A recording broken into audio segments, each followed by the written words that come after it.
بسم الله الرحمن الرحيم. سلام ورحمة مهرباني خواهی پروردگارتان لسر بيت. ابي هريره بمان دگرتوا رضا و رحمت خواهی پروردگاری لی بيت.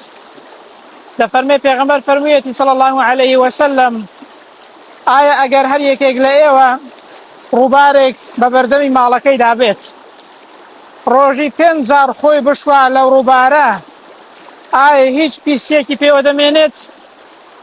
وتیان نەخێر ئەی پێغەمبەری خوا صلی الله علیه و سلم هیچ پیسێکی پێوە نامێنێت. ئینسان ڕۆژێ 5000 خۆی لە ڕووبارێکی ئاوا بشوات پیسی چی پێوە دەمێنێت؟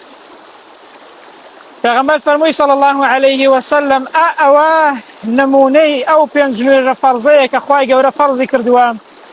ئەگەر ئینسان وەکو خۆی بیکات بە تەواوەتی بیکات